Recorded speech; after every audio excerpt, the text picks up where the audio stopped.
Good afternoon, everybody. It's Billy, the Crafty Floridian, and this is day 4 of my Christmas exchange with Debbie, the Canadian Crocheter. And today I've got one little small left.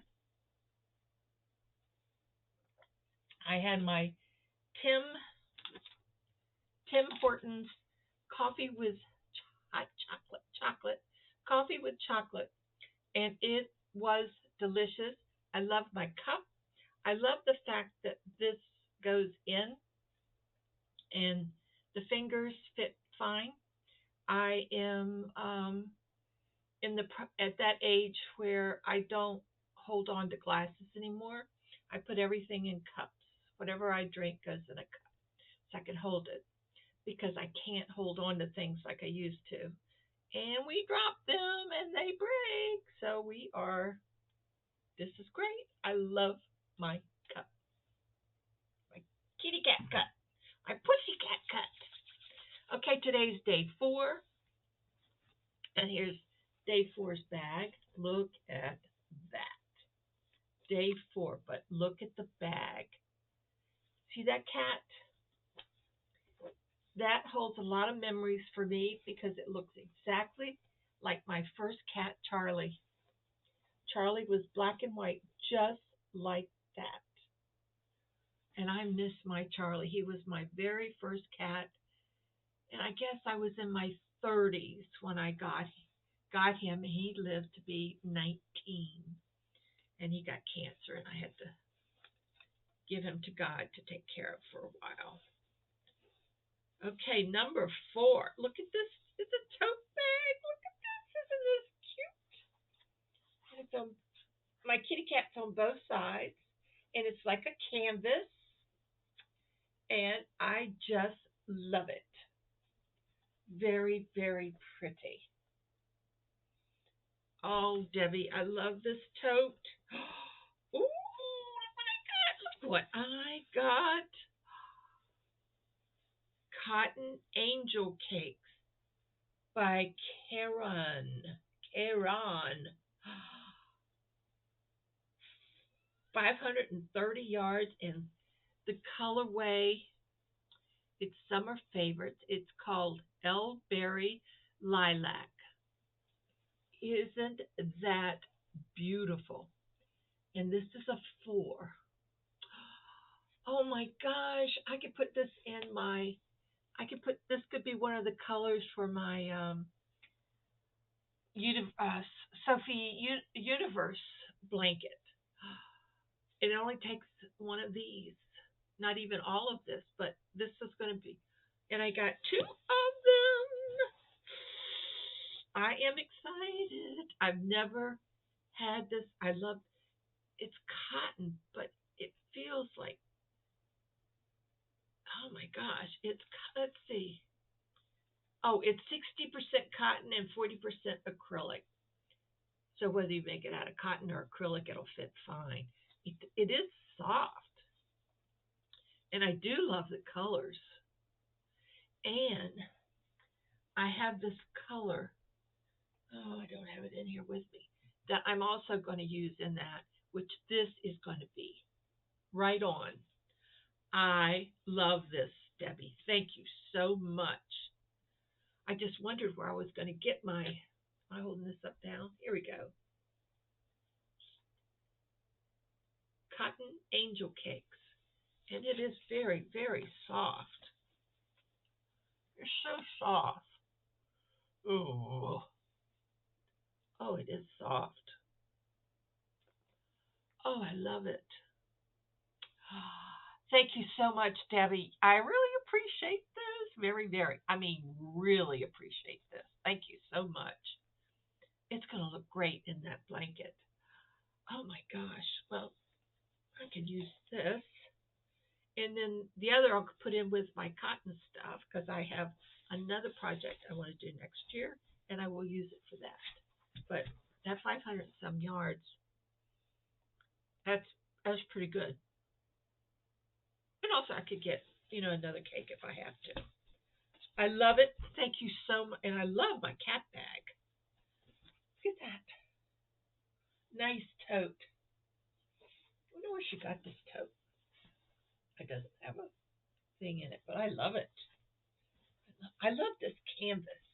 I probably should look into buying some canvas. But here it canvas always it's a straight bottom. It's not box bottom, so you so it's fine. You know, it's wide enough that you don't have to have a box bottom. And that's the mistake a lot of people make is that when you make your bags and you feel like you have to put a box bottom on, but if you make it wide enough, it's even more room. Then it doesn't take up that extra room here or this that you have to cut off and all. I love it. I just love it. I love it. I love it. Thank you. Thank you. Thank you. Thank you. And the other thing I got today in the mail is another Christmas card, and it says "Happy Holiday Greetings." And this is from Sending Warm Wishes Your Way for the Happiness of Holidays from Sherry K. Um, and she just says, "Merry Christmas, Billie. Love you to bits. Big bear hugs to a very sweet lady. Love, hugs, and prayers, Sherry K." She's the one that lost her daughter earlier this year, and that I did an auction for to help raise money to relocate the kids and to help with the funeral expenses. And it can be overbearing when something like that happens and you're not expecting it. So Sherry K, thank you so much for cheering up my day. And this card I forgot to show you yesterday, and I had it in the other room. So season greetings. It says Merry Christmas, Happy New Year. Thanks for being my yarny friend. Love, Tia. And that's wishes for the holiday and the coming year. Thank you, Tia.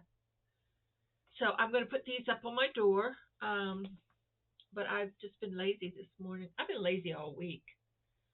But I do love that chocolate and coffee. I'll probably be wired all day. So yesterday I started telling you little stories. So today I'm going to tell you a little bit about how some of the things that we did when I was a child, and that would be in the late 40s, early 50s. And one of the things that my mom used to do was a gumdrop tree. And I'm sure some of you've heard of gumdrop trees, but I mean, this was a real gumdrop tree. Um, I guess there was a special place that you would go and you would get branches that have the little stickers on them, little,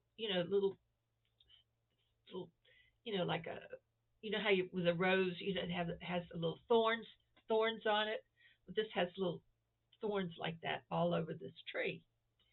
So she would bring it home, and I remember sometimes I would end up spray painting it, or spray painting it white, and we'd paint it white, and then put it in a bucket or a container, and we put rocks around it to hold it up in the in the bucket, and then we take bags of gumdrops and stick it all over the tree, and it was like a Christmas uh, a Christmas thing. It was one of our annual um, things that we did at Christmas time.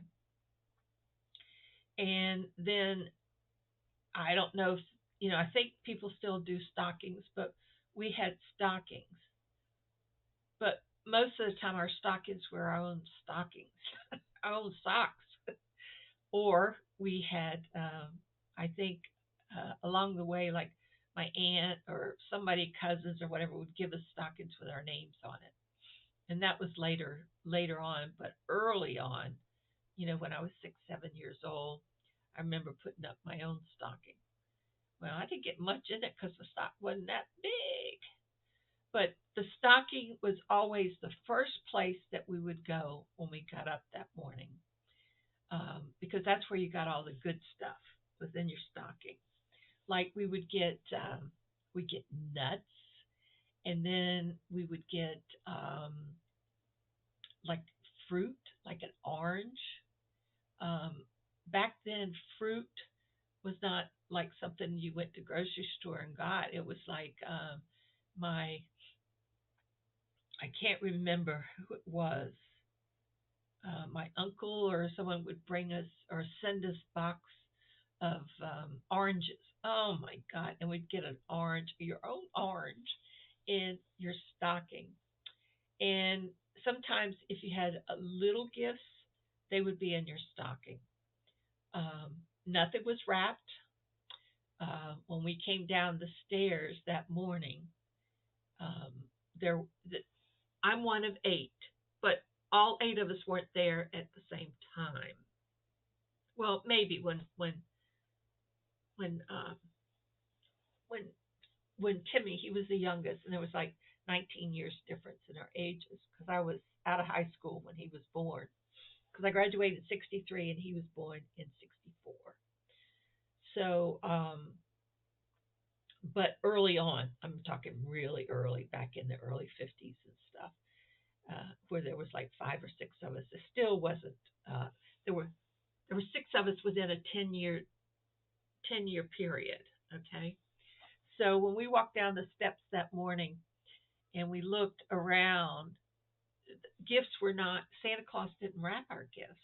Santa Claus would pick an area, like on a chair, or on the couch, or on a table, and there our gifts would be laid out. Now, most of our gifts were um, clothing. We would get a new outfit or a new dress or a new skirt for church, a little pair of shoes to go with your dress or your skirt, and the boys would end up getting a sweater or t-shirts, or it was mostly clothing. Mother and dad didn't go in for. We didn't have a lot of toys and games or anything like that. So, but sometimes there was a bike. Um, Not often, but maybe a bike. But I was going to tell you about one Christmas. Was um, my mother was a my father was an automobile mechanic, and he was very good at what he did. And my mother was an at home stayed at home. I mean, you've got six kids, all under the age of 10. So from 10 down, right? So she stayed at home. But then when we got a little older, mother went to work at a place called Drug Fair, which is like a drugstore, but it was called Drug Fair up in Virginia, Arlington, Virginia. And she worked in the cosmetic department. Well, she would go to all these little seminars and stuff for certain manufacturers like Max Factor, and I don't know, I can't even think back that. I mean, most of them are all gone now, but those kind of things, little seminars, and they give you away free gifts. And mother would get all these little um, stuff to make up your face and everything. My mother was very, very pretty. She had dark black hair, big brown eyes, and she was just a friendly, very outgoing extrovert. Um, but anyway, she had odd hours, which would be like she would work the late, like when dad came home, and then she'd get off at 10 or whatever. They closed like at 10, I think, or something like that. And so she would work from the time dad got home till 10 o'clock, and dad would go pick her up and take her and all that good stuff. Well, one year, things were really, very, very, very bad financially for our family. I We were not, we're just low middle class family, and mother did not know how she was going to have Christmas for all of us, and so she was getting in the car one night. Dad went to pick her up, and as she was getting in the car, she looked down to get in, and there was a paper bag laying on the ground. So Mom picked it up, and it had $150 in it. It was um, it was $150. I remember this so well, and it my mother just almost passed out. I mean, she found $150. So she went in to the uh, store, said if anybody had lost any money or anything. So they said no, they hadn't gotten any, lost and found, or anyone has not inquired. So they asked her to keep it for like 24 hours. And if anyone didn't, then it, lost and found. You found it, you keep it. Well, no one ever declared missing it. So mother kept it, and that's how we had Christmas that year.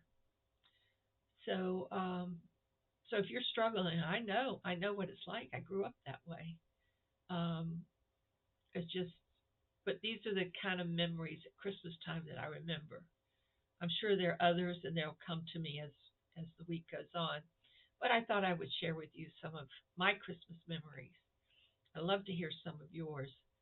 But yeah, so it wasn't a lot of gifts under the tree because we didn't know if the only gifts would be under the tree was gifts that we gave each other. I remember. I'll go ahead and tell you this. I'm not gonna wait. But anyway, one Christmas, I think there were I think there was me, Sam, Lou, Betty, and Andy, and Phil. So there were six of us, and we went to a place called Clarendon. That was the only little shop. It had little shops and stuff in Clarendon, and we took the bus, six of us, and we went and did a little shopping. We got $2 each to buy gifts for each other, and I remember this so well.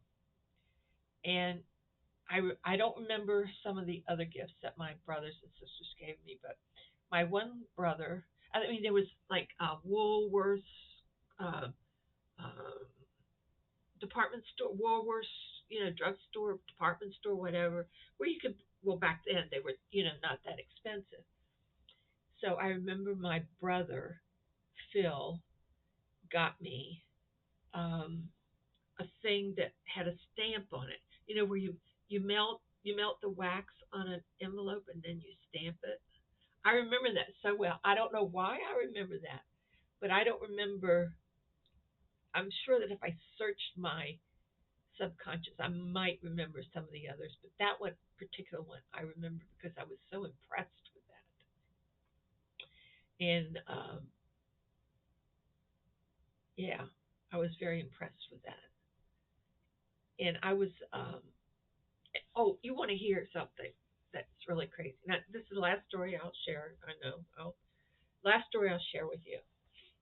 Um, the Crocheter clogger, Mary Ann, collects blankets for the Baptist Children's Home in North Carolina, and it's located, I believe, in Raleigh. Well, my parents are from North Carolina, and we go down there every summer on weekends when we first moved to Virginia and all that good stuff.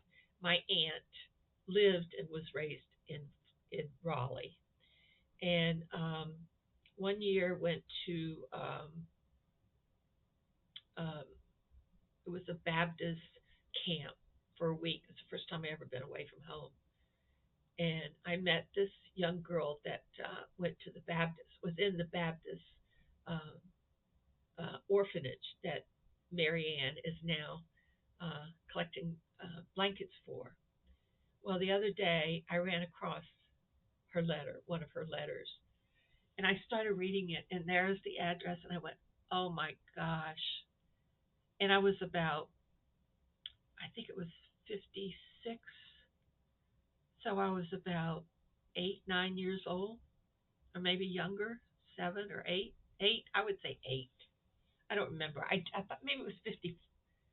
I can't remember, but I know it was the early 50s. And I thought, oh my gosh, what comes around turns around, goes around and around again, doesn't it? So I'm so thankful that Mary Ann is doing this, and I know um, Mama Swift is.